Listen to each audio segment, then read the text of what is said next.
రాష్ట్రంలో జనసేన అధినేత పవన్ కళ్యాణ్ని ఎవరైనా అయ్యామని అంటే సినిమా పరంగా అవని, రాజకీయ పరంగా అవని వెంటనే పిల్ల సైనికులు అటాక్ చేస్తున్నారు. మొన్న తమిళ హీరో కార్తిక్ యాంకర్ అడిగిన దానికి లడ్డు సెన్సిటివ్ విషయం, దాని టాపిక్ వద్దు అన్నాడు నవ్వుకుంటూ. దానికి అడిగి మరీ సారీ చెప్పించుకున్నాడు మన డిప్యూటీ సీఎం పవన్ కళ్యాణ్ గారు. మన దేశంలోనూ కాదు, ప్రపంచంలో ఎక్కడడిగినా కార్తీక్ వ్యాఖ్యలు తప్పు కాదని అంటారు ఎవరైనా. దీనికి ఆయన వెంటనే సారీ చెప్పాడు.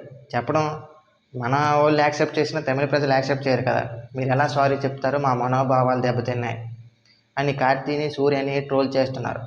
దానికంటే ఎక్కువ మన డిప్యూటీ సీఎం పవన్ కళ్యాణ్ గారిని ట్రోల్ చేస్తున్నారు. అలా ఇదిలా ఉంటే ప్రకాష్ రాజ్ గారు కూడా బుర్ర బుద్ధి లేదు పవన్ కళ్యాణ్కి అని ముఖం మీద అనేసాడు.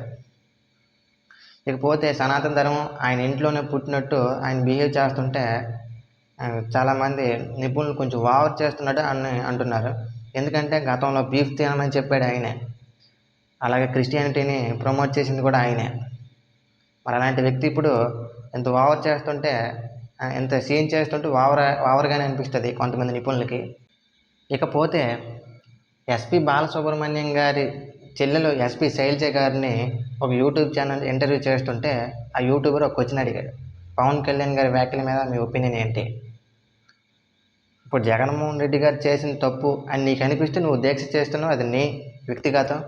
కానీ హిందూ సంఘాలని రెచ్చగొట్టి పిలవడం అనేది చాలా తప్పు. ఎందుకంటే మేము కూడా బ్రాహ్మణ సంఘానికి సంబంధించిన వాళ్ళం, మాకు తెలుసు సనాతన ధర్మం గురించి. ఈయన కొంచెం ఓవర్ చేస్తున్నాడు అని అనిపించిందని ఆవిడ మాటల్లో అన్నారు. ఇండైరెక్టర్గా వీడు మొద్దు వెధవ, వీడికి ఏంటి తెలియదు అని ఇండైరెక్టర్గా అన్నారు.